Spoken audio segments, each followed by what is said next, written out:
ત્રિકાળવર્તી અરહંતાનમ, નમો લોયેશો ત્રિકાળવર્તી સિદ્ધાનમ, નમો લોયેશો ત્રિકાળવર્તી આયર્યાનમ, નમો લોયેશો ત્રિકાળવર્તી ઉચ્ચાયનમ, નમો લોયેશો ત્રિકાળવર્તી શવશાનમ. ઓમકાર બિંદુ સંયુક્તમ નિત્યમ ધ્યાયંતિ યોગિના કામદમ મોક્ષદમ ચૈવ ઓમકારાય નમો નમઃ. મંગલમ ભગવાન વીરો મંગલમ ગૌતમો મુનિ, મંગલમ કુંદકુંદાર્યો જૈનધર્મોસ્તુ મંગલમ. સર્વમંગલ માંગલ્યમ સર્વકલ્યાણકારકમ પ્રધાનમ સર્વધર્માણમ જૈનમ જયતુ શાસનમ. નમઃ સમયે સારાય સ્વાનુભૂત્યા ચકાસ્તે ચિત્ સ્વભાવાય ભાવાય સર્વભાવાંતરચ્છિદે. ઈગો में शशदोपा दान दर्शन लखनो शेषा में बहिरा भावा सवे संयोग लखણા. મારો સુશાશ્વત એક દર્શન જ્ઞાન લક્ષણ જીવ છે, બાકી બધા સંયોગ લક્ષણ ભાવ મુજથી બાહ્ય છે. હું એક શુદ્ધ સદારૂપી જ્ઞાન દર્શનમય કરે, કંઈ અન્ય તે મારું જરી પરમાણુ માત્ર નથી અરે. તે જાણતો ઓર અંતને ગુણદ્રવ્યને પર્યાયપણે, તે જીવ જાણે આત્મને તશુ મોહ પામે લય ખરે. નથી અપ્રમત કે પ્રમત નથી જે એક જ્ઞાયક ભાવ છે, એ રીત શુદ્ધ કથાઈને જે જ્ઞાત તે તો તે જ છે. જેમ નેત્ર તેમજ જ્ઞાન નથી કારક નથી વેદ કરે, જાણે જ કર્મોદય નિર્જરા બંધ તેમજ મોક્ષ. ધ્રુવ અચલને અનુપમ ગતિ પામેલ સર્વે સિદ્ધને, વંદી કહું સુત કેવડી કથિત આ સમય પ્રાદુત. ઓમ શ્રી નમઃ શ્રીદેવ્ય નમઃ શ્રીદેવ્ય નમઃ શ્રી.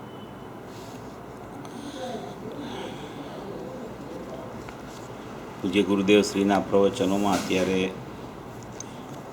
નઈ ઉપરના પ્રવચનો ચાલે છે. આપણે અલિંગ્રહણ ઉપર આપણે 2 સ્વાધ્યાય કરેલા છે.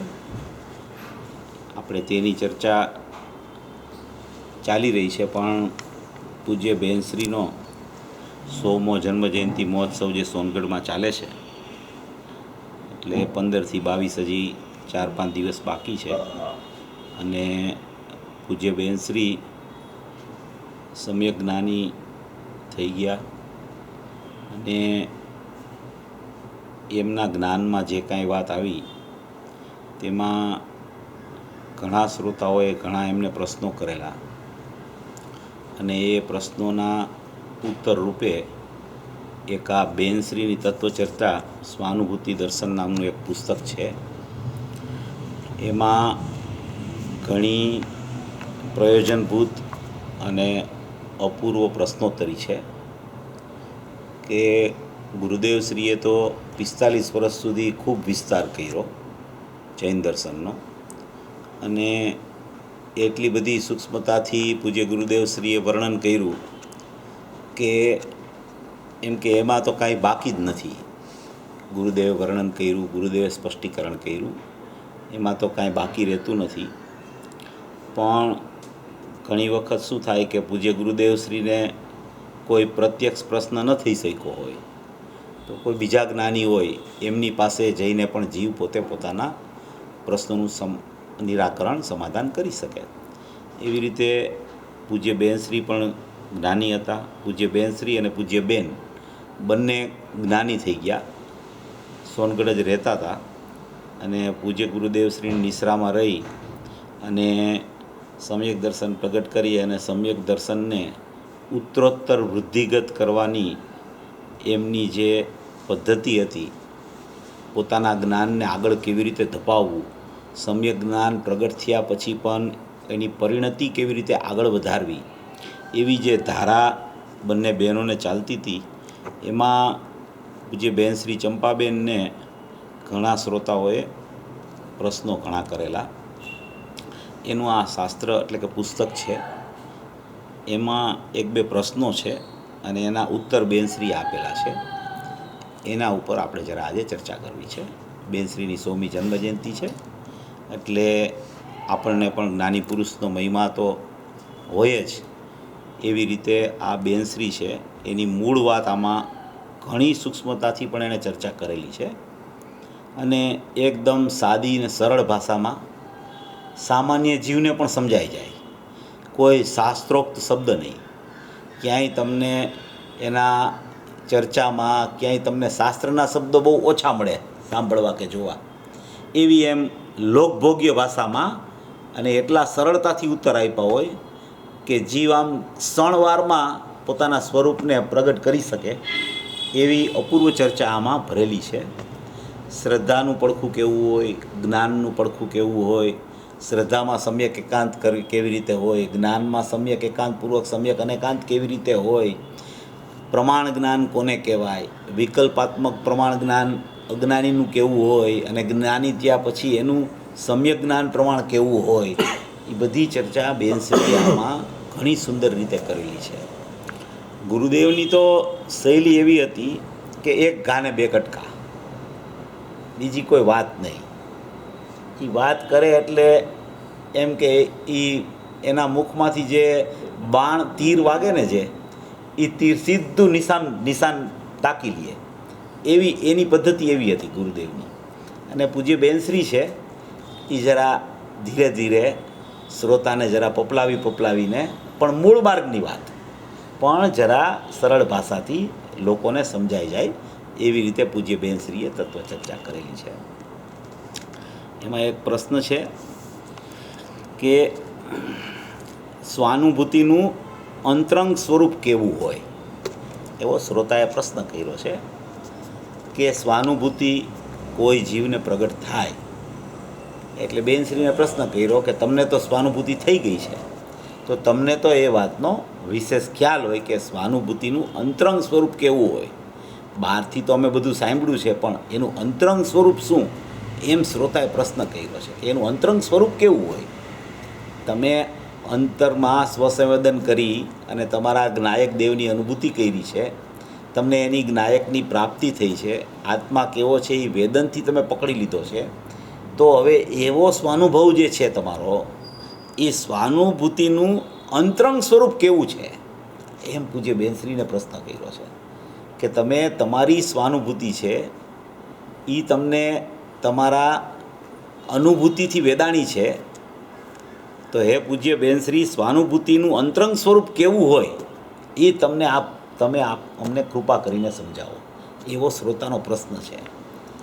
પ્રશ્નકારે પ્રશ્ન મૂળ કર્યા કરે અને બેનશ્રી ખૂબ સરળતાથી અને એટલી સહજતાથી જવાબ આપે કે સ્વાનુભૂતિનો જે બોજો હોય ને જીવને, એ બોજામાંથી નિર્બોધ થઈ જાય. જીવને શું છે, સ્વાનુભૂતિનો બોજો લાગે છે. જ્ઞાનને છે ને, જ્ઞાનને સુખ જોઈ છે, જ્ઞાનને વિકલ્પ નથી જોતા, જ્ઞાનને બોજો ગમતો નથી. પણ જીવ શું કરે છે કે એટલો બધો બોજારૂપ બનાવી દે છે જ્ઞાનને કે જ્ઞાન છે ને ફ્રી જ નથી રહી શકતું. એટલે એને બોજો છે ને એ એની સ્વાનુભૂતિમાં બાધક થઈ જાય છે. જ્ઞાન નિર્બોધ છે અને જ્ઞાનને તમે સુખ આપો, જ્ઞાનને તમે સુખ તરફ લઈ જાઓ, જ્ઞાનને વિકલ્પ તરફ, સયોપસમ તરફ, જાણવાના વિકલ્પોની ઉત્કંઠામાં એને ન દોરી જાઓ. જ્ઞાનને સુખ જોઈ છે અને એ જ્યાં સુધી જ્ઞાનને સુખ ન મળે ત્યાં સુધી જ્ઞાનને ચેન નથી પડતું. અને એ જ્ઞાનને તમે કોરું રાખો, તમે એને ક્યાંય ભેળવોમાં, એને સુખ જોઈ છે એટલે સુખ આપો તમે. એનું પ્રયોજન મૂળ શું છે? સુખનું પ્રયોજન છે, બીજું કાંઈ તો પ્રયોજન છે નહીં. આ બેનશ્રી એવી સરળતાથી જવાબ આપે કે તું બોજારૂપ બનાવમાં જ્ઞાનને. ઘણો ક્ષયોપસમ થઈ ગયો હોય, ઘણું જાણપણું થઈ ગયું હોય, ઘણા શાસ્ત્રો વાંચી લીધા હોય, છતાં પણ કાંઈ એને અંદરમાં સૂઝતું ન હોય, તો એવો પ્રશ્ન પૂછ્યો છે કે સ્વાનુભૂતિનું અંતરંગ સ્વરૂપ તમે મને બતાવો. એનો જવાબ આપે છે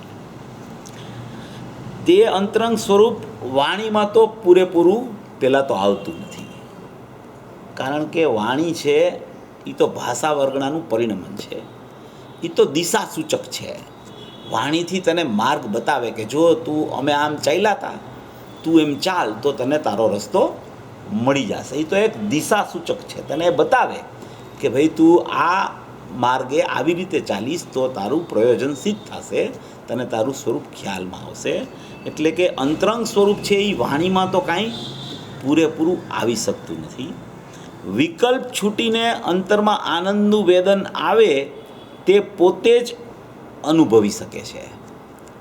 વિકલ્પો ચાલ્યા કરે છે એ છૂટી અને આનંદનું વેદન આવે એ તો પોતે જ અનુભવી શકે છે. પહેલાં હું વાંચી લઉં છું.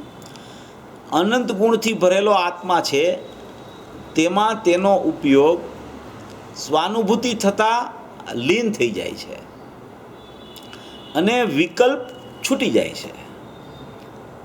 ઉપયોગ આત્મામાં લીન થાય છે એ સમયે વિકલ્પ છૂટી જાય છે. વિકલ્પની આકૃતા છૂટીને ઉપયોગ સ્વરૂપમાં જામી જાય એવી સ્વાનુભૂતિ વચનમાં અમુક પ્રકારે આવે છે. બાકી તો જે વેદે તે જાણી શકે છે તે દશા થતાં આખી દિશા બદલાઈ જાય છે. એ દશા થતાં આખી દિશા બદલાઈ જાય છે. જે બહારની વિભાવની દિશા હતી તે પલટાઈને સ્વભાવની દિશામાં વિકલ્પ છૂટીને નિર્વિકલ્પ એવી કોઈ જુદી દુનિયામાં ચાલ્યો જાય છે. વિકલ્પ છૂટી જાય, નિર્વિકલ્પતા આવે તો કોઈ જુદી દુનિયામાં ચાલ્યો જાય છે. આ વિભાવની દુનિયામાં નહીં પણ અલૌકિક દુનિયામાં તે ચાલ્યો જાય છે અને સ્વભાવમાં તલ્લીન એકદમ લીન થઈ જાય છે. સ્વાનુભૂતિમાં જેવો સ્વભાવ છે તેવી જાતની પરિણતિ થઈ જાય છે. તે અનુભૂતિ વેદનમાં આવે છે, તેથી જાણી શકાય છે, વેદી શકાય છે, પણ કહી શકાતી નથી. જાણી શકાય છે અનુભૂતિ, વેદી શકાય છે, પણ કહી શકાતી નથી. આનંદથી જ્ઞાનથી ભરેલો ચૈતન્ય ચમત્કારી દેવ પોતે બિરાજે છે, તેની સ્વાનુભૂતિ થાય છે. જેવો સિદ્ધ ભગવાનને આનંદ છે તેનો અંશ સ્વાનુભૂતિમાં આવે છે. તે વખતે અનુપમ ગુણનો ભંડાર, અનુપમ આનંદથી ભરેલો આત્મા અનુપમ આનંદનું વેદન કરે છે. અનુપમ ગુણનો ભંડાર, અનુપમ આનંદથી ભરેલો આત્મા, એ આત્મા અનુપમ આનંદનું વેદન કરે છે. અનુપમ એટલે કે અનઉપમ, જેને ઉપમા કાંઈ આપી ન શકાય એવો અનુપમ ગુણનો ભંડાર અનુપમ આનંદથી ભરેલો અને અનુપમ આનંદનું વેદનનું કાર્ય કરે છે. વિભાવ દશામાં આનંદ નથી, કેમ કે તેમાં જ્ઞાન આકુળતાવાળું છે. જો આ મૂળ વાત છે. વિભાવ દશામાં આનંદ નથી, કારણ કે અહીંયા જ્ઞાન છે ને એ કેવું છે, આકુળતાવાળું છે. નિરાકુળતા નથી આવી જ્ઞાનમાં. જ્યારે સ્વાનુભૂતિમાં નિરાકુળ સ્વરૂપ આત્મા અનુપમ આનંદથી ભરેલા એવા પોતાના આત્માનું વેદન કરે છે. આ બેનશ્રીએ સ્વાનુભૂતિનું અંતરંગ સ્વરૂપ બતાવવા માટેનો પ્રયત્ન કર્યો છે, કારણ કે વાણીમાં તો એ કહી શકાતું નથી, પણ અમુક અંશે, અમુક અપેક્ષાએ વાણીમાં જેટલું આવી શકે એટલું જ્ઞાનીઓ ખરેખર સ્વાનુભૂતિના સ્વરૂપનું વર્ણન કરતા હોય છે. હવે આમાં કેટલી મૂળ વાત આવી છે. એક તો પહેલાં વિકલ્પ છૂટે ત્યારે નિર્વિકલ્પ સ્વાનુભૂતિ થાય. વિકલ્પ કેટલા પ્રકારના અને સ્વાનુભૂતિ કેવી રીતે થાય એ મૂળ વાત છે. આમાં અનંત ગુણથી ભરેલો આત્મા છે, તેમાં તેનો ઉપયોગ સ્વાનુભૂતિ થતાં લીન થઈ જાય છે અને વિકલ્પો છૂટી જાય છે. એક વાત એ છે. અને એ સ્વાનુભૂતિ થતાં એની દિશા બદલાઈ જાય છે. જાણે કે કોઈ બીજી દુનિયામાં ચાલ્યો ગયો હોય, એને એવું લાગે છે કે આ બધું જે એને બહાર ઇન્દ્રિયથી દેખાય છે ને, એને દેખાતું હોવા છતાં દેખાવાનું બંધ થઈ જાય છે. ઈષ્ટોપદેશમાં એક શ્લોક આવે છે કે દેખે છતાં નહીં દેખતો, ચાલે છતાં નહીં ચાલતો, બોલે છતાં નહીં બોલતો, તત્વસ્થિત અડોલ. એ દેખાય કે આ બોલે છે, દેખાય કે આ ચાલે છે, દેખાય કે આ જાણે છે, પણ દેખે છતાં નહીં દેખતો, ચાલે છતાં નહીં ચાલતો, બોલે છતાં નહીં બોલતો, એવો તત્વસ્થિત અડોલ થઈ જાય છે. જાણે કે હું જોઉં છું પણ હું જોતો જ નથી, હું ચાલું છું પણ હું ચાલતો જ નથી, હું બોલું છું પણ હું બોલતો જ નથી. એવી એની દિશાની દશા ફરી જાય છે. આખી દિશા પલટાઈ જાય છે સ્વાનુભૂતિ થતાં. જ્યાં વિકલ્પ છૂટે, જ્યાં અનંત ગુણથી ભરેલો સ્વભાવ એના ખ્યાલમાં આવે, ત્યાં તો એ ઉપયોગ જ્ઞાન દર્શનનો એવો અંદરમાં લવલીન થાય છે કે વિકલ્પો હોવા છતાં વિકલ્પ દેખાતા નથી. એવી સ્થિતિ અનુભવના સમયે, સ્વાનુભવના સમયે જ્ઞાનીની થઈ જાય છે. એની આખી દિશા પલટાઈ જાય છે, સ્વભાવમાં એવો તલ્લીન થઈ જાય છે. અને સિદ્ધ ભગવાનને જેવો આનંદ છે એવો જ આનંદ એની સ્વાનુભૂતિમાં પ્રગટ થાય છે. એટલે કે જ્ઞાનમાં સુખ પ્રગટ થાય છે, જ્ઞાનમાં આકુળતા વેદાતી નથી, જ્ઞાનમાં નિરાકુળતા એને થવા માંડે છે. હવે અહીંયા એને કેવું છે શું મૂળમાં કે સ્વાનુભૂતિ એ કોઈ એક અપૂર્વ વસ્તુ છે. સ્વાનુભૂતિ કોઈ સાધારણ વાત નથી. કોઈ શબ્દમાં બોલી જવું કે ભાઈ સ્વાનુભૂતિનું સ્વરૂપ આવું છે, સ્વાનુભૂતિ આવી રીતે થાય, સ્વાનુભવ આને કહેવાય, આવો આનંદ હોય. જ્ઞાનીઓ તો પોતે જે બોલતા હોય છે ને શબ્દમાં, એ પોતે અંદર વેદન કરીને બોલતા હોય છે. એ કોઈ ભાષા વર્ગણાના પરિણમનથી નથી બોલતા હોતા, એ તો ભાવપૂર્વક એની ભાષા આવતી હોય છે. આ શબ્દો આપણને સાધારણ લાગે, પણ એ શબ્દોમાં એટલી બધી ગહનતા ને ગંભીરતા ભરેલી છે કે મૂળ 12 અંગનો સાર એવું તત્વજ્ઞાન ભરેલું છે એમાં. વિભાવ આપણે શબ્દ ઘણો સાંભળ્યો હોય, સ્વભાવ આપણે ઘણો શબ્દ સાંભળ્યો હોય, પણ એ વિભાવ એટલે શું, વિકલ્પ એટલે શું, આકુળતા એટલે શું, દિશા કેવી રીતે ફરે, સ્વાનુભૂતિ કેવી રીતે એ સમયે પ્રગટ થાય, ઉપયોગ કેવી રીતે અંતરમાં જામી જાય, ઉપયોગવાનને કેવી રીતે ભેટી પડે, જ્ઞાનને કેવી રીતે નિરાકુળતાનો સ્વાદ આવે, એની આકુળતા કેવી રીતે છૂટી જાય, આ બધી વસ્તુ અંદર સ્વાનુભૂતિથી પ્રમાણ કરે ને ત્યારે એને વાસ્તવિક ખ્યાલમાં આવે. યથાર્થ ખ્યાલ ત્યારે આવે વિકલ્પાત્મક દશામાં પણ ઉપરથી એને પકડાવા માંડે કે ભાઈ ખરેખર જ્ઞાનીઓ કહે છે ને, કારણ કે જ્ઞાનીની શ્રદ્ધા તો છે એને, તો એ જ્ઞાનીની શ્રદ્ધાપૂર્વક એનું જ્ઞાન એટલું કામ તો કરે કે વસ્તુનું સ્વરૂપ તો આવું જ છે. ભલે હજી મને અનુભવમાં ન આવ્યું હોય, ભલે હજી મને વેદન ન થયું હોય, ભલે મને સ્વાનુભવ પ્રગટ ન થયો, હજી મને સ્વાદ ન આવ્યો હોય, પણ સ્વરૂપ તો આવું જ છે એવું વિકલ્પાત્મક દશામાં ખ્યાલ આવે. પણ એ વિકલ્પ છૂટીને જ્યારે સ્વાનુભવ થાય ને ત્યારે એને ખબર પડી જાય કે ઓહો હો, આ તો મેં વિકલ્પમાં જે વિચારને નિર્ણય કરેલો એવું જ ખરેખર તો આ સ્વરૂપ વેદાણું. એટલે મારો વિકલ્પ જે વિચાર દશામાં, જ્ઞાન દશામાં જે વિકલ્પ ચાલતો હતો એ વિકલ્પ અનુસાર જ સ્વરૂપ હતું, અને એવું મેં યથાર્થ નિર્ણયમાં લીધું ત્યારે મને સ્વાનુભૂતિની પ્રગટતા થઈ ગઈ, એવો એને સ્વાનુભૂતિ થતાં ખ્યાલ આવે. હવે આ સ્વાનુભૂતિ થાય કેવી રીતે?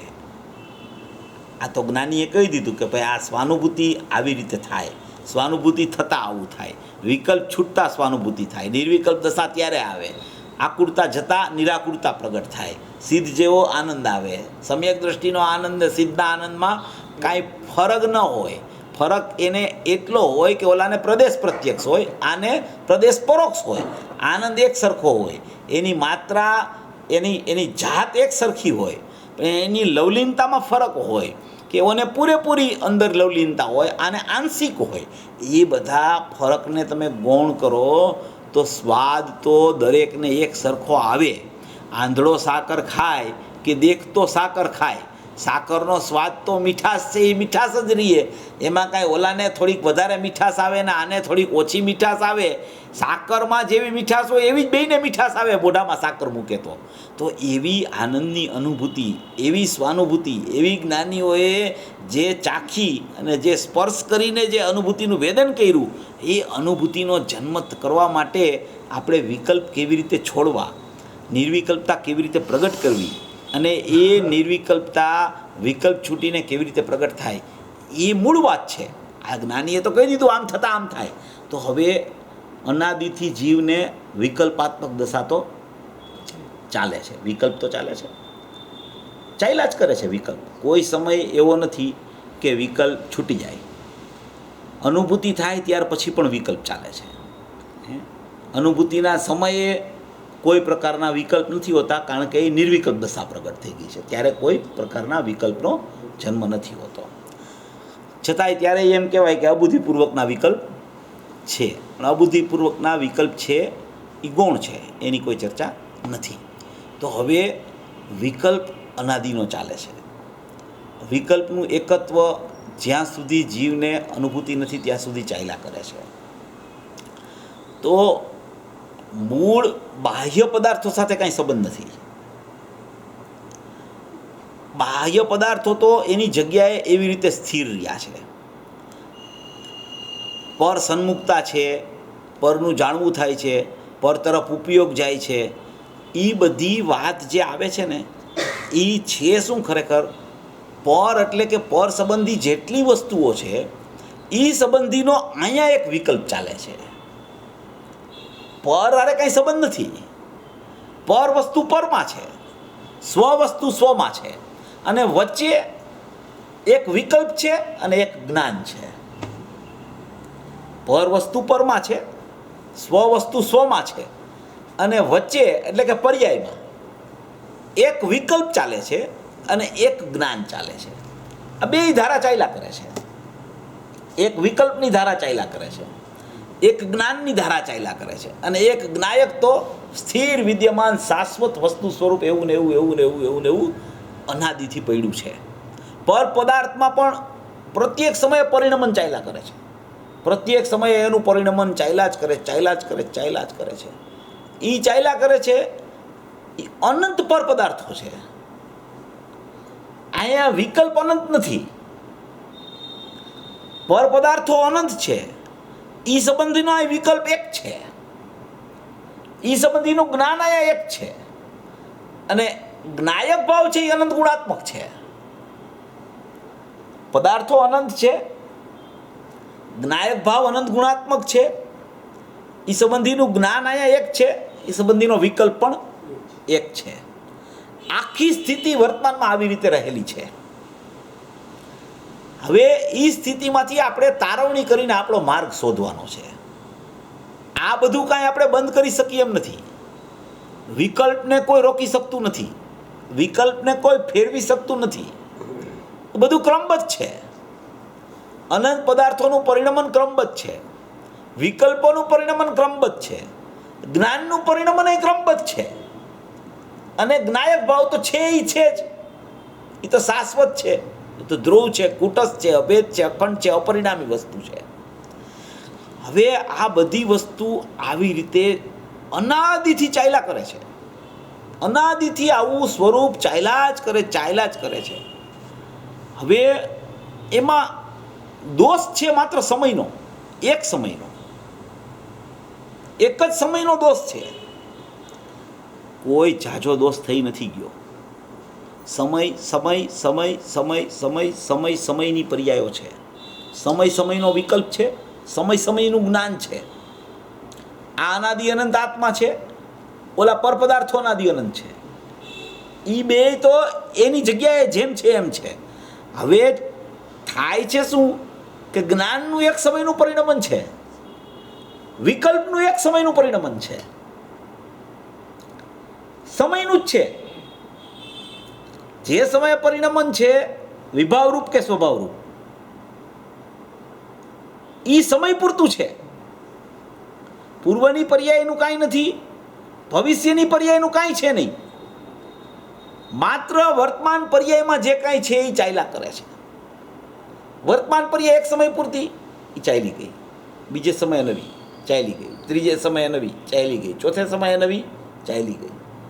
આમ કરતા કરતા કરતા કરતા કરતા કરતા કરતા અનાદિકાળનો જીવ છે એ અહીંયા સુધી આવ્યો, મનુષ્ય ગતિ સુધી.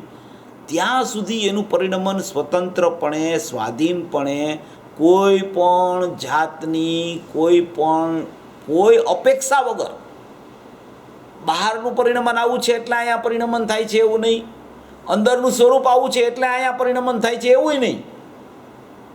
એની સ્વતંત્ર પર્યાયગત સમયવર્તી યોગ્યતાથી જે પ્રકારનું જે સમયે જે દ્રવ્યે જે ક્ષેત્રે જે કાળે જે ભવે જે નિમિત્તે જે ભાવે જેમ પરિણમન થવાનું હતું એમ અનાદિથી ચાલ્યું આવે છે. અનાદિથી અનાદિથી અનાદિથી અને અનંતકાળ સુધી ચાલવાનું છે એમ જ. એમાં કાંઈ ફેરફાર કોઈ પરિણમનમાં થઈ શકે એવું જ નથી. બધું નિશ્ચિત છે, સહજ છે, કાંઈ ફેરફાર થઈ શકે એવું છે નહીં. તો હવે જો એવું તમે માની લ્યો તો એમાં પુરુષાર્થ શું? આ પ્રશ્ન મોટો. બેનશ્રીની આખી શૈલી પુરુષાર્થ પ્રધાન, આખી શૈલી એની પુરુષાર્થ પ્રધાન રહી છે કે ભાઈ એમ નહીં, વિભાવ છે તો વિભાવને ટાળવાનો પુરુષાર્થ કર, સ્વભાવ છે તો સ્વભાવના ગ્રહણ કરવાનો તું પુરુષાર્થ કર, છે એટલું માની લે એમ નહીં.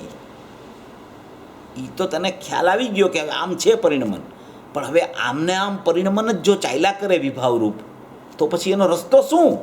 તો કે તું પુરુષાર્થ કર. તો કે પુરુષાર્થ ક્રમબદ્ધમાં નથી, તો કે પુરુષાર્થ એ ક્રમબદ્ધમાં જ છે. પુરુષાર્થ ક્રમબદ્ધમાં નથી એમ નથી, પણ યથાર્થ સમજણનો પુરુષાર્થ અભિપ્રાય એ પોતાના હાથમાં છે. અભિપ્રાય પોતાના હાથમાં છે, એ હાથમાં છે એ થાય એટલે એને એમ કહેવાય ક્રમબદ્ધ છે.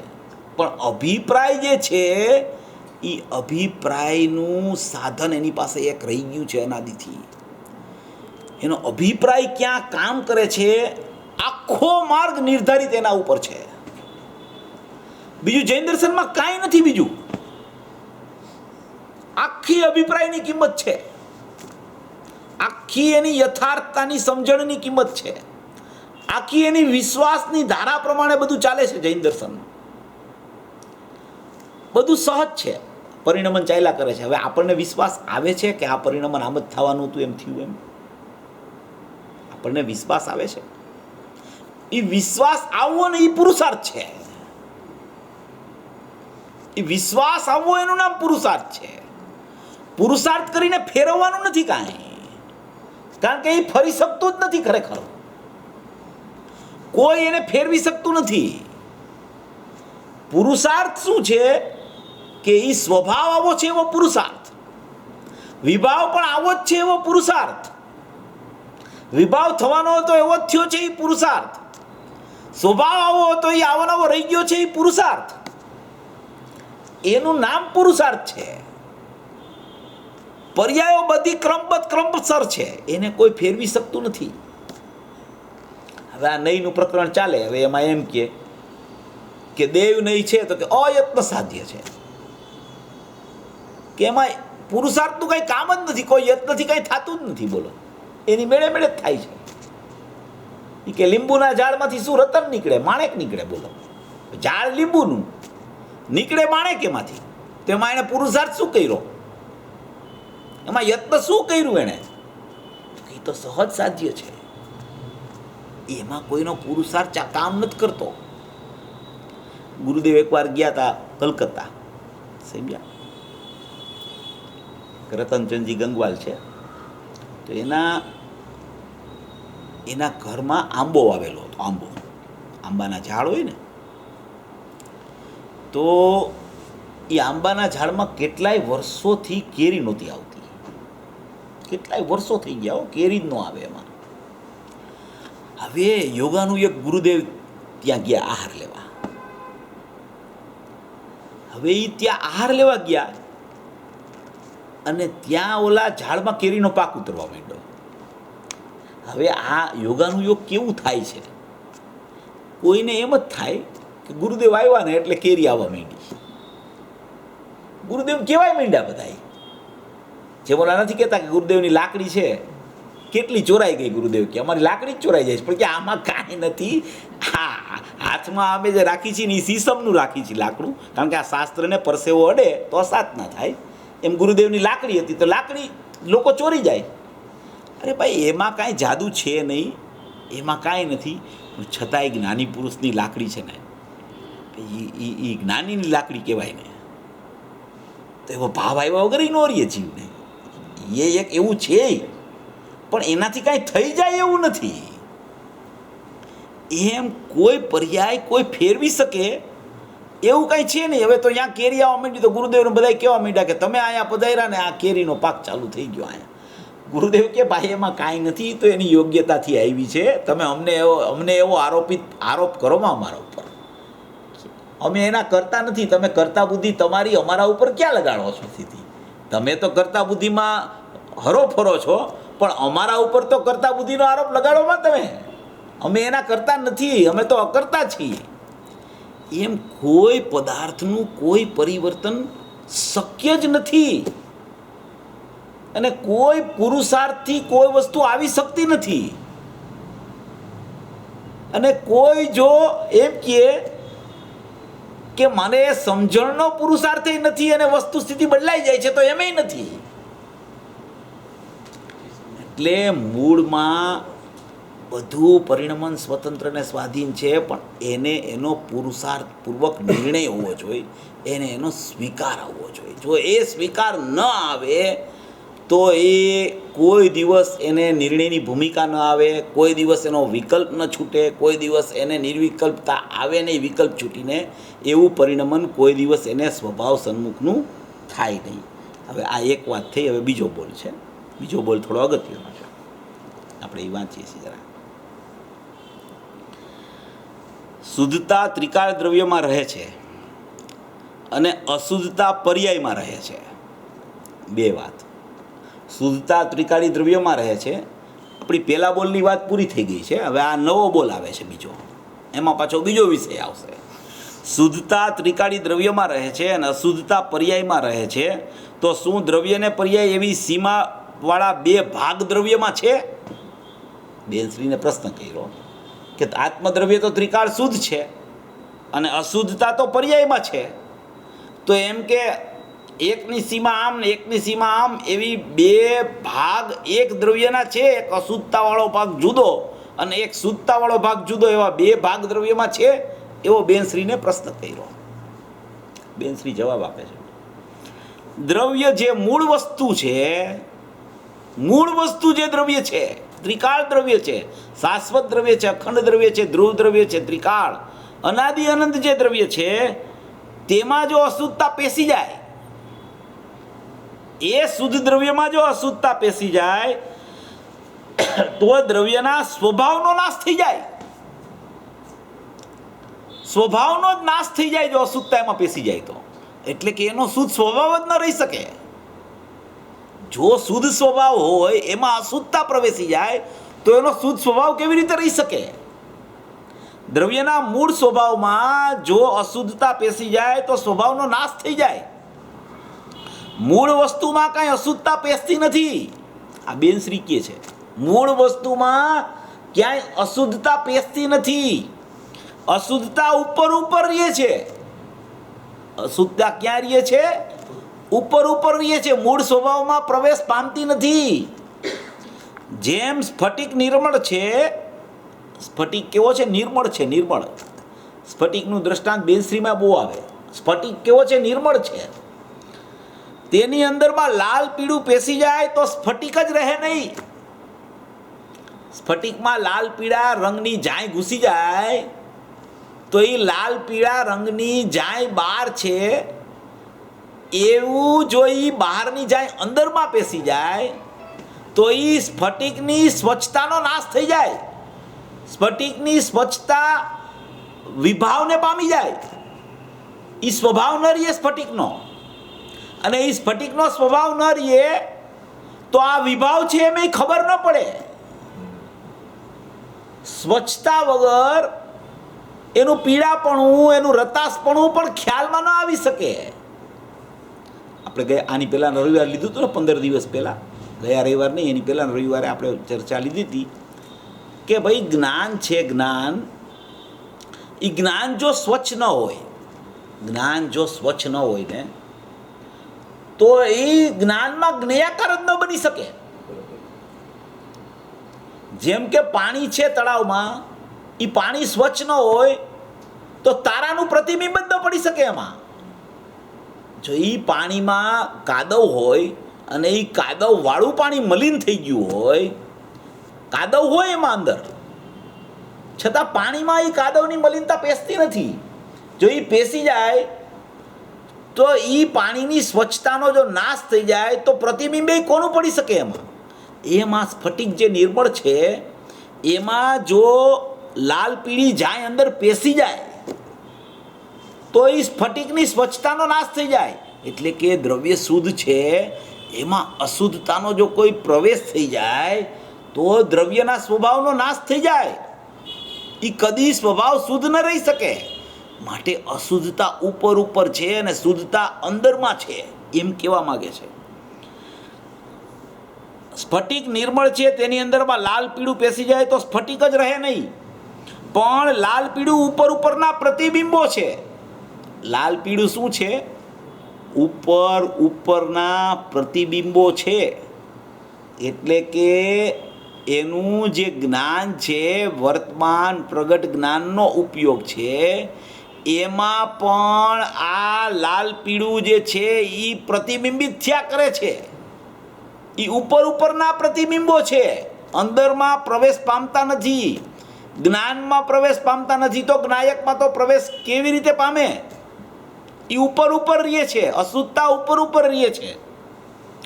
સ્ફટિકમાં પ્રતિબિંબો ઉપર ઉપર રહે છે પણ અંદરમાં પેસતા નથી. મૂળમાં તળમાં પ્રતિબિંબ જતું નથી. મૂળમાં તળમાં ક્યાંય પ્રતિબિંબ જઈ શકતું નથી. બધું ઉપર ઉપર છે, એ બધું ઉપાધિ ભાવ છે, બધા પરદ્રવ્યના ભાવો છે. એ સ્વદ્રવ્યનો ભાવ નથી, પરદ્રવ્યનો ભાવ છે, ભાવકનો ભાવ છે, જ્ઞેયનો ભાવ છે. એ હે કરવા લાયક છે, ઉપાદેય વસ્તુમાં એ પ્રવેશી શકતું નથી. તેમ દ્રવ્ય પોતે શુદ્ધ રહે છે અને પર્યાય ઉપર ઉપર રહીને તેમાં બધી મલિનતા થાય છે. આ મલિનતા અનાદિના કર્મનો સંયોગ અને પુરુષાર્થની નબળાઈને લઈને થાય છે. અનાદિનો કર્મ સંયોગ અને એની સાથે જ પુરુષાર્થની નબળાઈ, બે એક સમયમાં એક સાથે કામ કરે છે. જે સમયે પુરુષાર્થની નબળાઈ છે એ જ સમયે બહારમાં ઉદય છે. અહીંયા પુરુષાર્થની નબળાઈ છે, બહારમાં ઉદય છે. બહારમાં ઉદય છે, અહીંયા પુરુષાર્થની નબળાઈ છે. બે સાયમલ્ટેનિયસલી એક સાથે હોય છે. અહીંયા જો પુરુષાર્થનો કડાકો થાય તો વાં નિર્જરા થઈ જાય છે. અહીંયા જ્યારે પુરુષાર્થની નબળાઈ હોય ત્યારે એમાં ઉદય હોય છે. અહીંયા જો પુરુષાર્થની સબળાઈ થઈ જાય તો વાં અનુદય હોય છે. બે એક સાથે ચાલે છે. પણ મૂળ વાત એટલી છે કે અશુદ્ધતા દ્રવ્યમાં કદી પ્રવેશ પામી શકતી નથી. શુદ્ધતા જે રહી ગઈ છે દ્રવ્યમાં, એ શુદ્ધ શુદ્ધ શુદ્ધ શુદ્ધ શુદ્ધ અખંડપણે શુદ્ધતા રહી ગઈ છે. એ ક્યારેય મલિનતા, ક્યારેય વિભાવ, ક્યારેય અશુદ્ધતા એમાં અંદરમાં થતી જ નથી. અંદરમાંય થતી નથી. અને એની જ્ઞાનની ઉપયોગરૂપ પર્યાય પ્રગટ છે, એની સ્વચ્છતાનો પણ કદી ઘાત થતો નથી. કારણ કે પ્રતિબિંબ છે ને, એ પ્રતિબિંબ છે એ ખરેખર પર્યાયમાં પડે છે જ્ઞાનમાં, દ્રવ્યમાં પ્રતિબિંબ નથી. એ જ્ઞાનના ઉપયોગમાં પ્રતિબિંબ છે. તો એ ઉપયોગમાં પ્રતિબિંબ છે, તો એ પ્રતિબિંબ બહારની વસ્તુ છે એનું અહીંયા પડે છે, તો એ બહારની વસ્તુ એમાં પ્રવેશ પામતી નથી. જ્ઞાન અહીંયા છે, એ જ્ઞાન તો જ્ઞાનરૂપ છે. બહારની વસ્તુનું પ્રતિબિંબ પડ્યું તો એને એમ થાય છે એ વસ્તુ આમાં આવી ગઈ. હવે એ પ્રતિબિંબ પડે છે ને, એવું નથી. ખરેખર ખરેખર પ્રતિબિંબ પડે છે એવું ખરેખર નથી. બહારની વસ્તુનું કોઈ પ્રતિબિંબ પડતું નથી જ્ઞાનમાં. બહારની વસ્તુની આરે કોઈ જ્ઞાનને સંબંધ જ નથી. જ્ઞાનને જો બહારની વસ્તુ સાથે સંબંધ હોય અને એ બહારની વસ્તુનું પ્રતિબિંબ પડતું હોય, એવું છે જ નહીં જ્ઞાનમાં. એ વ્યવહાર છે. બહારની વસ્તુનું પ્રતિબિંબ જ્ઞાનમાં પડે છે, એ વ્યવહાર છે. અહીંયા જ્ઞાનના સ્વભાવમાં પોતાના જ્ઞાનની યોગ્યતા અનુસાર જેવું પરિણમન જ્ઞેયાકાર થયું, એ જ્ઞેયાકારને જોઈને એમ કહેવામાં આવે કે બહારની વસ્તુનું અહીંયા પ્રતિબિંબ પડ્યું છે. બહારની વસ્તુ સાથે સંબંધ નથી. બહારની વસ્તુના અહીંયા જ્ઞાનમાં પ્રતિબિંબ પડે એની સાથે સંબંધ નથી. જ્ઞાનને સંબંધ હોય તો જ્ઞાનના આકાર અને જ્ઞાનના જ્ઞેયના આકાર એની સાથે જ સંબંધ છે. ભેદ જ્ઞાન ત્યાં રહેલું છે. બહારથી કોઈ ભેદ જ્ઞાન કરવાનું છે જ નહીં. એને એમ થાય છે કે અહીંયા પરિણમન જ્ઞાનમાં થયું ને, અજ્ઞાન રૂપે પરિણમન થયું જ્ઞાનમાં, માની લ્યો તો એ અજ્ઞાન રૂપે પરિણમન થયું તો બહારનું કાંઈક નિમિત્ત છે એમાં. એટલે અજ્ઞાન રૂપે પરિણમન થાય છે. બહારનું અહીંયા સ્ફટિકમાં કાંઈક બહારની વસ્તુનું પ્રતિબિંબ પડે છે, માટે અહીંયા એવા આકાર થઈ ગયા છે. આમાં તો એમ આવ્યું, પણ આમાં એમ આવ્યું ને. હવે વાંચવાથી એમ લાગે કે આનું પ્રતિબિંબ પડે છે અને અહીંયા પીળાશ દેખાય છે, પણ એવું ખરેખર નથી. એવું જો હોય ને તો બે દ્રવ્યની એકતા થઈ જાય. બે દ્રવ્ય એક થઈ જાય. એક દ્રવ્ય બીજા દ્રવ્યથી જુદું છે, એક દ્રવ્ય બીજા દ્રવ્યનું કાંઈ કરી શકતું નથી, સિદ્ધાંતમાં ભંગ પડી જાય. આ ગુરુદેવે સિદ્ધાંત જે કાઢ્યા છે ને બધી ગાથામાંથી, ત્રીજી ગાથામાં સિદ્ધાંત કાઢ્યો કે દરેક દ્રવ્ય પોતાના ગુણ પર્યાયને ચૂંબે છે. કોઈ પરના ગુણ પર્યાયને ચૂંબતું નથી. હવે એ સિદ્ધાંત તમે આમાં એપ્લાય કરો. આ બધી વસ્તુમાં પ્રયોગ કરવાનો છે. આ વાંચી તો લઈ આપણે, પણ અંદરમાં વાસ્તવિક થાય છે શું? આમાં અહીંયા ભજે છે શું? અંદર રાગ છે તો એમ કે ભાઈ અશુદ્ધતા ઉપર તરે છે. એમ કે જ્ઞાનીઓ એમ કહી દે અશુદ્ધતા ઉપર તરે છે, દ્રવ્ય તો શુદ્ધ રહી ગયું છે, દ્રવ્ય સ્વભાવમાં અશુદ્ધતાનો પ્રવેશ થતો નથી, એ તો મલિનતા છે, ઉપર છે, વિભાવ છે, પરલક્ષે થાય છે, એ બધું એમ કહે જ્ઞાનીઓ. હવે એ જ્ઞાનીઓ એમ કહે છે, એ એમ કહે છે કે એ સ્વાનુભૂતિ કરીને કહે છે. સ્વાનુભૂતિનું સ્વરૂપ એણે જોયું છે ને, એમ એ બોલે છે. તો એણે જોઈ લીધું છે એવું એમ બોલે છે. હવે કોઈ એમ કહે કે ભાઈ બહારનો પદાર્થ છે એનું અહીંયા પ્રતિબિંબ પડે છે, એટલે અહીંયા એવા જ્ઞેયાકાર રચાણા છે, તો કોઈ એમ જ કહે કે એનું પ્રતિબિંબ જ પડતું નથી. કોઈ એમ કહે કે એનું પ્રતિબિંબ પડે છે. જ્યારે બે વાત સામે આવે ને ત્યારે એમાં નિશ્ચય વ્યવહાર લગાડવો. હવે બે વાતને તમે એક સાઈડમાં મૂકો અને તમે સ્વભાવથી જુઓ.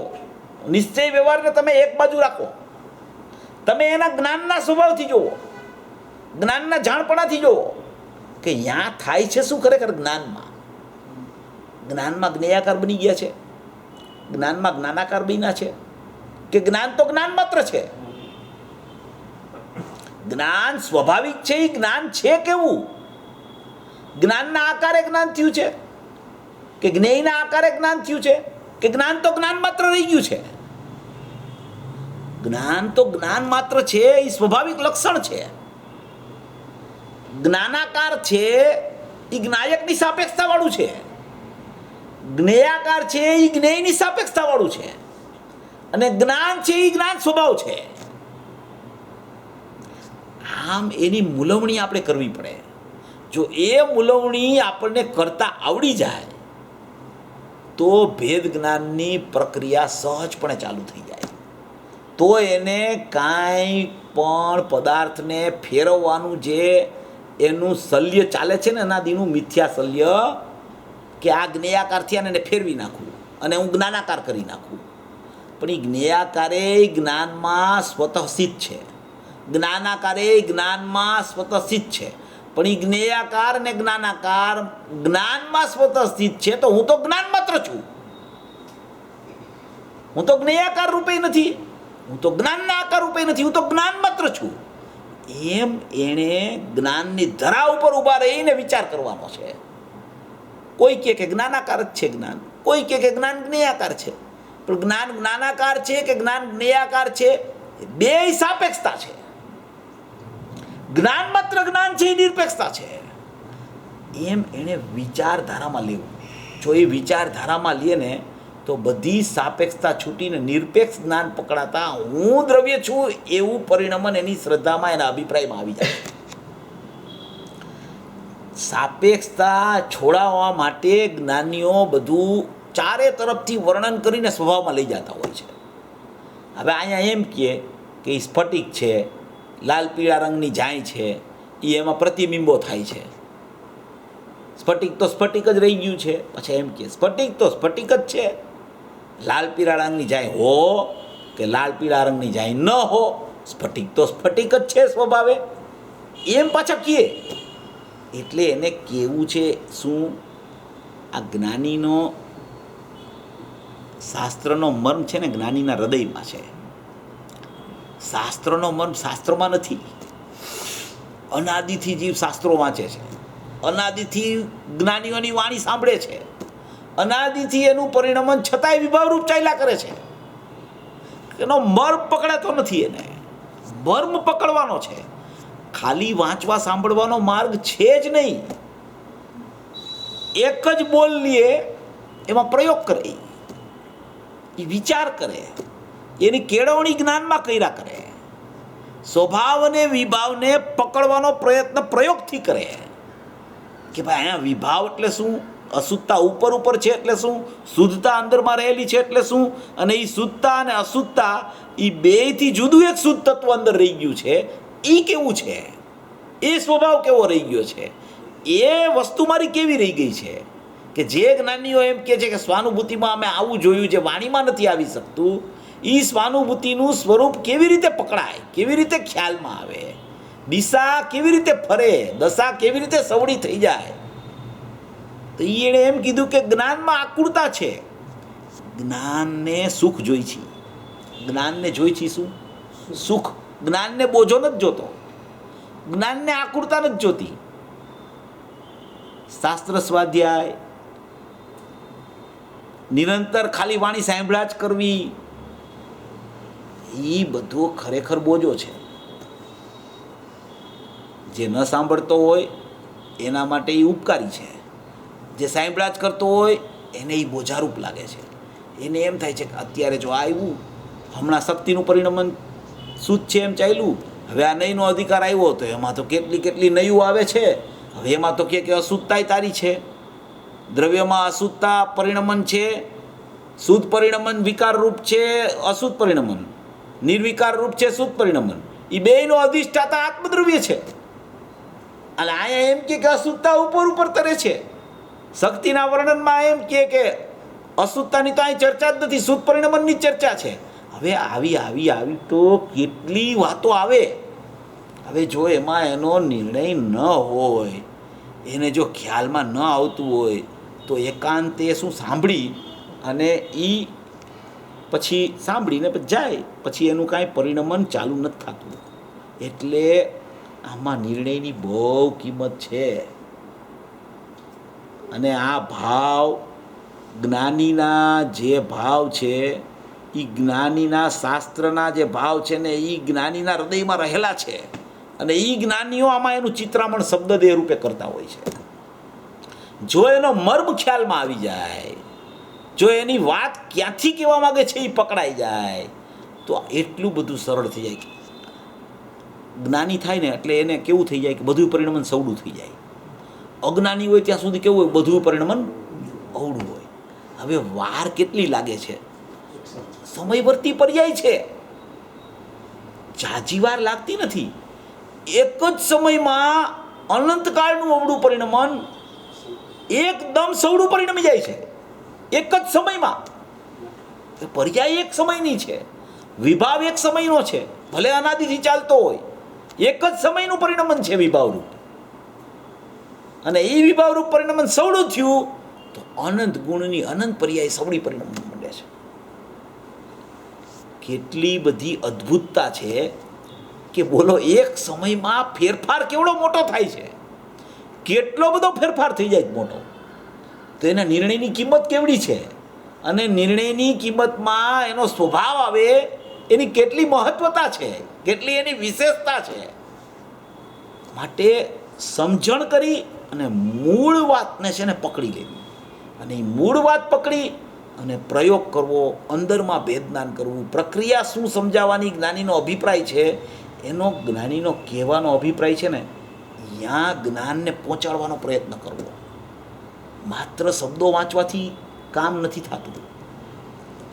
જ્ઞાનીને શબ્દો ભાષા વર્ગના રૂપ વહેતા હોય ને, તો એ વહેતા શબ્દ ક્યાંથી આવ્યા, કેવી રીતે આવ્યા, કેવી રીતે એની વાણી ખરી, એનો ભાવ અંદરમાં કેવી રીતે છે, એમ કરતાં કરતાં કરતાં જ્ઞાનીના ભાવ સુધી પહોંચી જવાય છે.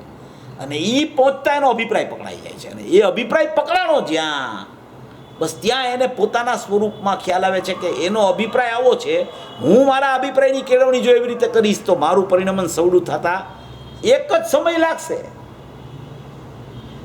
વાર લાગે એવું આમાં કાંઈ છે જ નહીં, એક જ સમયમાં થાય છે. ગુરુદેવ દ્રષ્ટાંત આપે છે ને કે ઓલી આંખની આડે મોટી ચાદર હોય, ચાદર આમ પાથરી આમ હોય, લટકાવી હોય, ટીંગાડી હોય, આંખ આમ હોય તો દરિયો આમ સામે હોય તો દેખાય નહીં. હે જેવી આ ચાદર હેટી સીધો દરિયો દેખાવા માંડે. એવું જ્યાં વિભાવનું પરિણમન સમયવર્તી છે, એ જ્યાં સ્વભાવનો ખ્યાલ આવ્યો એને ખબર પડી ગઈ કે દરિયો તો ત્યાં જ છે, દરિયો તો છે, દરિયો કાંઈ ઢકાઈ નથી ગયો, દરિયો તો અહીંયા વિદ્યમાન છે, મારી દ્રષ્ટિનો દોષ છે. એ દ્રષ્ટિનો દોષ જ્યાં એને ખબર પડી ગઈ કે દરિયો અહીંયા જ છે, જ્ઞાયક ભાવ અહીંયા જ છે, અનંત ગુણો અહીંયા જ છે, સુખનો સાગર અહીંયા જ છે, એમ જ્યાં ખ્યાલ આવી ગયો એને ત્યાં દ્રષ્ટિ સીધી સવડી થઈ જાય છે. દ્રષ્ટાંત આવે છે ને, મૃગલાની નાભીમાં કસ્તુરી.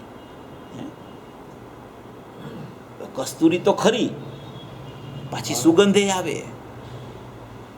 કસ્તુરીની સુગંધે, કસ્તુરી તો હોય, કસ્તુરીની સુગંધ પાછી એને આવ્યા કરે, છતાં એને ખબર ન પડે કસ્તુરીની સુગંધ ક્યાંથી આવે છે.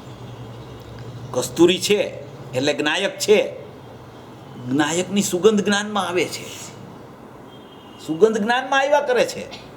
અને ઓલું હરણિયું શું કરે છે? કસ્તુરીની સુગંધ આવે તો દોયડા જ કરે છે, દોયડા જ કરે, દોયડા જ કરે, દોયડા જ કરે છે. રણમાં એટલું બધું આગળ દોડે છે કે એને એમ થાય છે કે સુગંધ ક્યાંક બહારથી આવે છે, એટલે એ દોડી દોડી દોડી દોડીને સુગંધની ઝાંક કરવા માટે થઈને એ દોયડા કરે છે. એને ખબર નથી કે અહીંથી આવે છે બધું. એમ આ જીવ શું છે? જ્ઞાનમાં અનુભૂતિ સ્વરૂપ ભગવાન આત્મા અનુભવાઈ રહ્યો છે, જ્ઞાયક પોતાની પાસે છે, એ જ્ઞાનમાં અનુભૂતિ સ્વરૂપ અનુભવાઈ રહ્યો છે, કારણ કે જ્ઞાન આત્માનું છે, એ લક્ષણ છે, એ લક્ષણમાં લક્ષ રહેલું છે, છતાં એ બહાર ફાફા માર્યા કરે છે, દોયડા જ કરે છે, દોયડા જ કરે, દોયડા જ કરે છે. આની પાસે જાઓ, આની પાસે જાઓ, આની પાસે જાઓ, આની પાસે જાઓ, આ શાસ્ત્ર વાંચું, આ શાસ્ત્ર વાંચું, આનું ગ્રહણ કરી લઉં, આનું ગ્રહણ કરી લઉં, અહીંથી મને મળી જશે, અહીંથી માર્ગ મળશે. ભાઈ માર્ગ અંદરથી મળે છે, માર્ગ બહારથી નથી મળતો. બતાવનારા એમ બતાવે છે કે તારી પાસે છે બધું, મારી પાસે કાંઈ તારું નથી. ભાઈ તું અંદરમાં જો, અંદરના પ્રયત્ને ચડ, જ્ઞાનીના અભિપ્રાયને ઓળખ, એ શું કહેવા માગે છે ત્યાં તારા જ્ઞાનને લઈ જા, દોરી જા કે આ બધું કહે છે એ પ્રવાહ આવ્યો ક્યાંથી? તો કે એ તો પ્રવાહવાનમાંથી આવ્યો છે. તો કે એ પ્રવાહવાન એની પાસે છે એવો મારી પાસે છે, તો કે લાવજો. બસ એટલી જ તો વાર લાગે છે, એટલી વારમાં તો કામ થઈ જાય છે. જ્ઞાનીના અભિપ્રાયને ઓળખવો ને એ મોટામાં મોટો પુરુષાર્થ છે. હવે અહીંયા એમ કે છે કે એનું પ્રતિબિંબ પડે છે. હવે જીવને એમ થાય કે એનું પ્રતિબિંબ તો પડે જ ને, એનું પ્રતિબિંબ પડે ત્યારે તો જ્ઞાનમાં ખબર પડે, નહીં તો જ્ઞાનમાં ખબર કેવી રીતે પડે? એટલી જ્ઞાનની પરાધીનતા તો આપણે રાખવી પડે, નહીતર ખબર કેવી રીતે પડે એને? એટલું તો એનું પ્રતિબિંબ પડે છે ને અહીંયા. એટલી પરાધીનતા છે કે નહીં જ્ઞાનને, કે એની મેળે મેળે જ્ઞાન સ્વાધીન છે, એને ખબર પડી ગઈ કે અહીંયા બહારમાં આવો પદાર્થ છે, એમ પ્રતિબિંબ પડ્યા વગર. પ્રતિબિંબ પડે છે એ જ્ઞેયની સાપેક્ષતાથી વર્ણન આવે શાસ્ત્રોમાં, જ્ઞાનીઓ વર્ણન કરે. કોઈ એમ ઉડાડી દે કે બહાર એવો પદાર્થ જ નથી, તો જ્ઞાનની દિવ્યતાય ખલાસ થઈ જાય. એવું નથી સ્વરૂપ, પણ એને કારણે અહીંયા કાંઈ થાય છે, એના પ્રતિબિંબથી અહીંયા જ્ઞાનમાં ખબર પડે છે કે અહીંયા આવો પદાર્થ છે. એવી જ્ઞાનની પરાધીનતા નથી.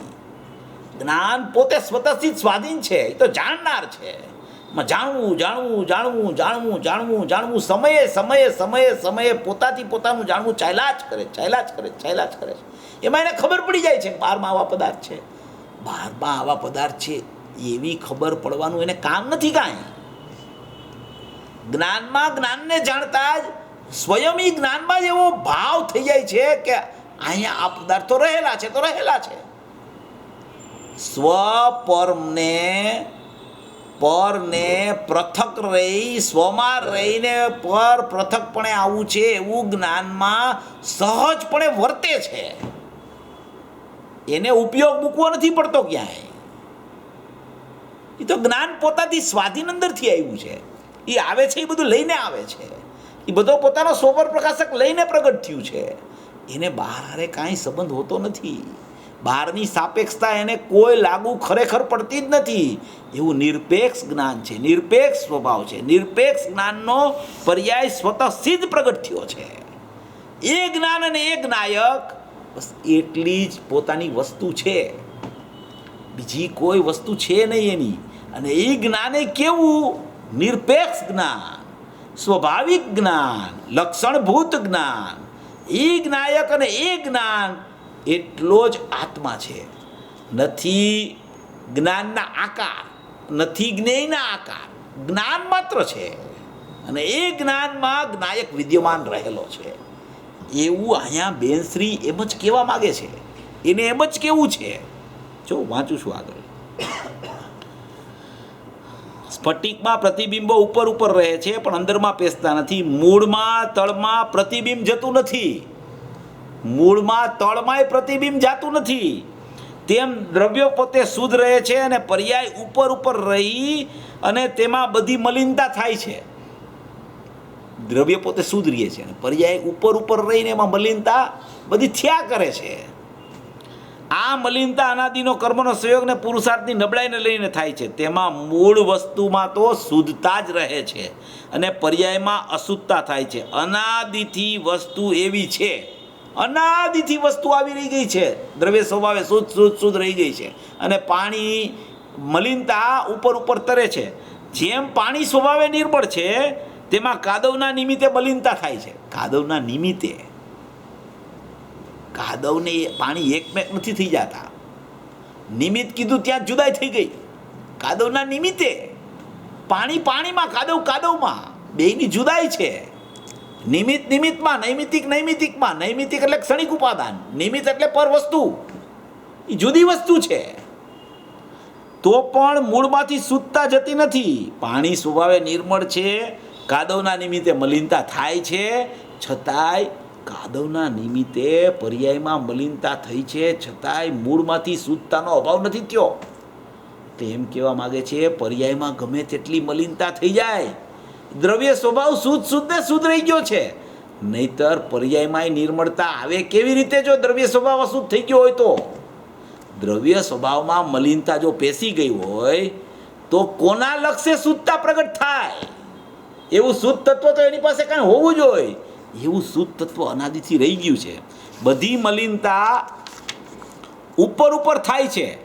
મૂળ વસ્તુ છે તેમાં અશુદ્ધતા પેસતી નથી, ઉપર ઉપર રહે છે. તો પણ અજ્ઞાની માની લે છે કે મારામાં અશુદ્ધતા પેસી ગઈ છે. અજ્ઞાની શું કરે છે? માની લે છે. અજ્ઞાની માની લે છે કે માની લે છે એ અજ્ઞાની છે? અજ્ઞાની થયો ક્યારે? કે આવું માને ત્યારે અજ્ઞાની થાય છે. બધી જ્ઞાનીની ભાષા આવે ને એમાં વિચાર એવી રીતે કરવો કે અજ્ઞાની એમ અજ્ઞાની માની લે છે, અજ્ઞાની આમ કરે છે. એમ નથી. અજ્ઞાની તો પેલા કોઈ છે જ નહીં. બધા જ્ઞાનમય જીવ છે. અજ્ઞાન સમયવર્તી છે. એ માયનું એણે આવું તો અજ્ઞાની થઈ ગયો. ત્યારે એનું નામ અજ્ઞાન પડે. તો એ અજ્ઞાની થયો ને એવી ભાષાથી જ્ઞાનીઓ વર્ણન કરે કે અજ્ઞાની આવું માની લે છે, અજ્ઞાની આવું માની લે છે. આવું માની લે છે માટે અજ્ઞાની છે. અજ્ઞાની થઈ ગયા પછી એવું માને છે એમ નથી. એ માને ત્યારે અજ્ઞાની થાય છે. એ માને છે ને આવું. હવે એ માનવા માંડે કે હું તો શુદ્ધ જ રહી ગયો છું. અજ્ઞાની એમ માનવા માંડે કે હું શુદ્ધ રહી ગયો છું તો એનું અજ્ઞાની લેવલ ભૂસાઈ જાય ને. તો એ માનવાનો ફરક છે. અજ્ઞાનીને જ્ઞાની નામ તો પછી પડે છે, માને પછી. પહેલાં માને છે એ ખોટું.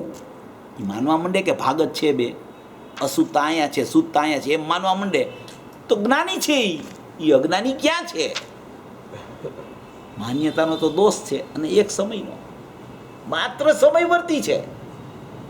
આગળ પાછળ કાંઈ છે નહીં. પૂર્વની પર્યાયને વર્તમાન પર્યાય સાથે સંબંધ નથી, વર્તમાન પર્યાયને ભાવિ સાથે સંબંધ નથી. પૂર્વે અજ્ઞાન હતું એટલે વર્તમાનમાં અજ્ઞાન આવે જ, એવું કાંઈ છે નહીં. વર્તમાનમાં અજ્ઞાન થયું એટલે બીજી પર્યાયમાં અજ્ઞાન આવશે જ, એવું કાંઈ છે નહીં. બધી પર્યાય સ્વાધીન સ્વતંત્ર સત પોતાથી છે, એક સમયનું સત છે, એને કાંઈ આગળ પાછળ સંબંધ થતો જ નથી. પણ એ માનતો જ નથી. 45 વર્ષ સુધી ગુરુદેવે માન્યતાનો દોષ કાઢવા માટે પ્રવચનો કર્યા. એણે સમ્યક દર્શનનું ખરેખર રિસર્ચ કર્યું. એણે સમ્યક દર્શન એણે કાઢ્યું શાસ્ત્રમાંથી. કોઈને ખબર નહોતી. બધાએ તો એમ જ માનતા હતા કે 7મે ગુણસ્થાને સદુપયોગ થાય ને ત્યારે જ છે ને સમ્યક દર્શન કહેવાય. આ એક પુરુષે કાઢ્યું, શાસ્ત્રમાં હતું ને કાઢ્યું, અને પોતાના અંતર્મંથનથી અનુભૂતિથી કાઢ્યું કે 4થે ગુણસ્થાને ચાલુ થઈ જાય છે ધર્મની શરૂઆત. સદુપયોગ 4થે થાય છે, ધર્મની શરૂઆત 4થે થાય છે. સમયવર્તી પરિણામમાં અશુદ્ધતા છે. બીજે સમયે અશુદ્ધતા છતાં નિર્મળ પર્યાય પ્રગટ થાય તો એ સમ્યક દર્શનની પ્રાપ્તિ થાય છે. માત્ર અભિપ્રાય ફરે છે. સમયનું કામ છે. આ પુરુષે એમાંથી સંશોધન કર્યું કે આ સદુપયોગ તો 6 7મે ગુણસ્થાને મુનિરાજને હોય, ત્યાં તો ચારિત્રની ચર્ચા છે. તો આ ચારિત્ર પહેલાં તો કંઈક હોવું જોઈએ કે નહીં? સમ્યક દર્શન થાય ત્યારે સદુપયોગ હોય કે નહીં? તો કે હા, દર્શન તો સમ્યક 4થે થઈ જાય છે, 4થેથી શરૂઆત છે જ્ઞાની થવાની. તો આપણે એમ વિચાર કરવો કે હજી ભલે 4થું ન આવ્યું હોય ત્યાર પહેલાં એ કાંઈ છે કે નહીં? કે છે જ નહીં કાંઈ ત્યાર પહેલાં. જેમ અનાદિથી ચાલતું હતું કે 7મે ગુણસ્થાને સદુપયોગ થાય ત્યારે જ ખરેખર અનુભૂતિ કહેવાય ધર્મની. એમાં ગુરુદેવે એમ રિસર્ચ કરીને કાઢ્યું કે 4થે સમ્યક દર્શન થઈ જાય અને સદુપયોગ 4થે હોય. અંશે સ્વરૂપ આચરણ રમણતા 4થે આવી જાય ચારિત્રની. એ ગુરુદેવે સંશોધન કર્યું. એણે કોઈને ખબર નહોતી. મોટા મોટા પંડિતો થઈ ગયા દિગંબરના, એને ખબર નહોતી કે 4થે ગુણસ્થાને સમ્યક દર્શનમાં સદુપયોગ થાય છે. તો આપણે એમ વિચાર કરવો કે 4થું ગુણસ્થાન નથી, પણ એની પહેલાં કાંઈ છે કે નહીં? એની પહેલાં કાંઈ મારી પાસે છે કે નહીં? એની પહેલાં મારો જ્ઞાયક છે કે નહીં? એની પહેલાં મારો જ્ઞાનનો ઉપયોગ છે કે નહીં? એ જ્ઞાનના ઉપયોગમાં અનુભૂતિ સ્વરૂપ ભગવાન આત્મા અનુભવાય રહ્યો છે કે નહીં? એવું સ્વરૂપ છે કે નહીં મારી પાસે? ભલે અનુભૂતિ નથી, હજી અનુભૂતિ ન હોય ને કોઈ સ્વીકારવા કહેવા માંડે કે મને અનુભૂતિ, તો એની તો કાંઈ વાત છે જ નહીં. પણ અનુભૂતિ ન હોય છતાંય એક એવો સ્વભાવ રહી ગયો છે કે જે હમણાં અનુભૂતિ કરાવશે. એ જો એના ખ્યાલમાં આવી જાય તો સરળ છે, એક સમયમાં થાય છે. અભિપ્રાય જ ફરે છે, બીજું થાય છે શું? અનુભૂતિ સ્વરૂપ ભગવાન આત્મા અનુભવાઈ રહ્યો છે, એ તો અનુભવાઈ જ રહ્યો છે. હવે એ માનતો નથી. આમાં કીધું માનતો નથી એટલે અજ્ઞાની છે. માનવા માંડે તો જ્ઞાની છે. વાત તો એટલી છે. 4થું હમણાં આવી જશે, વાર નહીં લાગે કંઈ. અને 4થું આવે એટલા માટે આ કરવાનું નથી. મારો સ્વભાવ જ આવો છે. 4થાની વાંછા હોય તો 4થું આવે નહીં. એવી અપૂર્વ વાત જ્ઞાનીઓ કહેતા હોય છે. માન્યતાનો દોષ છે, બીજું કાંઈ થયું નથી. તો પણ અજ્ઞાની માની લે છે કે મારામાં અશુદ્ધતા, ટાઈમ થઈ ગયો, અશુદ્ધતા પેસી ગઈ છે. આવી રીતે 2 ભાગ છે કે દ્રવ્ય એ તેનું મૂળ તળ છે અને ઉપર પર્યાયો છે. જ્ઞાયક સ્વભાવ એવો છે કે તેના મૂળમાં અશુદ્ધતા થતી નથી, તેની પરિણતિ અશુદ્ધ રૂપે થાય છે અને એને પલટાવી શકાય છે. મલિનતા ઉપર જ છે પણ દ્રવ્ય જ હાથમાં નથી આવતું. એમ શ્રોતા પ્રશ્ન કરે છે કે મલિનતા તો ઉપર છે તમે કહો છો, પણ દ્રવ્ય જ હાથમાં નથી આવતું. તો બેનશ્રી કહે છે કે મૂળ તળ હાથમાં આવી જાય તો બધું સહેલું છે. બધા વિભાવ ઉપર તરે છે. તેથી મૂળ આત્માને જાણે કે હું અધિક બધાથી જુદો જ્ઞાયક છું. જ્ઞાયક પોતે જ છે, બીજો નથી, કે જેથી તેને જાણવું દુષ્કર પડે. પોતે પોતાથી પોતાને ભૂલ્યો છે. કોઈને કારણે ભૂલ્યો નથી. પોતે પોતાથી પોતાને ભૂલ્યો છે. તો હવે પોતા તરફ પરિણતિ વળે તો મલિનતા છૂટી જાય અને ભેદ જ્ઞાન થાય, આવી જ્ઞાનીઓની વાણી છે. જ્ઞાનીની વાણીમાં જે કહેવામાં આવે એનો ખરેખર અભિપ્રાય સમજે તો અભિપ્રાય સમજતા જ છે ને એની મલિનતા દૂર થઈ જાય છે, અશુદ્ધતાનો નાશ થઈ જાય છે અને જ્ઞાનીની જેમ જ એ એની હરોળમાં ભળી જાય છે. જ્ઞાનીની હરોળમાં આવી પૂજ્ય બેનશ્રીની અપૂર્વ તત્વચર્ચા આ સ્વાનુભૂતિ દર્શનમાં છે. જે લોકોને સ્વાધ્યાય કરવો હોય તો આ સ્વાનુભૂતિ દર્શન વાંચવા જેવું છે. ખૂબ સારી પ્રશ્નોત્તરી છે આમાં. આવી સ્વાનુભૂતિ કરવા માટે દરેક જીવો પ્રયત્નશીલ થઈ અને મોક્ષ માર્ગરૂપ પ્રયાણ કરે એવી મંગલ ભાવના.